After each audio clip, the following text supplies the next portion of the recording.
মই আজি কামৰূপ মেট্ৰৰ যি আমাৰ ড্ৰাইভিং টেষ্ট ইয়াত মই নিজে আহিছোঁ। অহাৰ কাৰণ এইটোৱে, সকলোৱে জানে ড্ৰাইভিং লাইসেন্স ইস্যু কৰিব হ'লে টেষ্টটো কম্পালসৰি।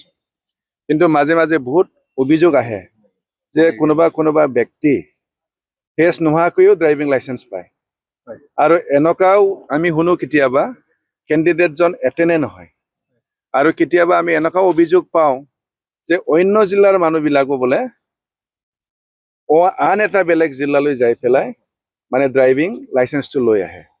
তো তাৰ কাৰণে এই অভিযোগবিলাক পোৱাৰ পিছত মই নিজেই এইবাৰ আজি চাব আহিছোঁ। আৰু ইতিমধ্যে আমি সিদ্ধান্ত লৈছোঁ, নতুন SOPও ওলাম। আমাৰ ড্ৰাইভিং কাকবা লাইসেন্স ইস্যু কৰিব হ'লে ড্ৰাইভিং টেষ্টটো মাষ্ট। ড্ৰাইভিং টেষ্টত আহিব লাগিব। কোনো এজন এপ্লিকেণ্ট উপস্থিত নোহোৱাকৈ কোনো ড্ৰাইভিং লাইসেন্স ইস্যু কৰা নহ'ব। আৰু কোনোবা জিলাৰ মানুহে কোনোবা বেলেগ জিলাত যাই পেলাই কেতিয়াও ড্ৰাইভিং লাইসেন্স নাপাব।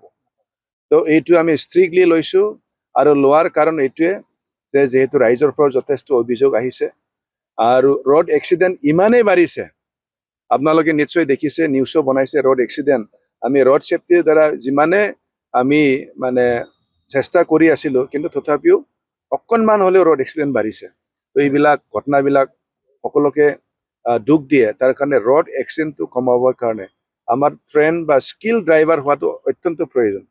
তাৰ কাৰণে আমি ড্ৰাইভিং লাইসেন্স ইস্যু কৰাৰ ক্ষেত্ৰত এইখিনি বস্তু আমি একদম কম্পালসৰি কৰিছোঁ। যাতে পদক্ষেপ থাকিব নেকি এই ক্ষেত্ৰত আপোনালোকৰ? আৰু নতুন পদক্ষেপ মানে এইটোৱেই হ'ব যে মই আমাৰ দ্বিতীয়সকলৰ পৰা এটা অনুৰোধ পাইছোঁ যে বহুত জাগাত আমাৰ ড্ৰাইভিঙৰ টেষ্ট ল'বৰ কাৰণে টেষ্টিং চেণ্টাৰটো তেনেকুৱা সকলো দ্বিতীয় অফিচত নাই।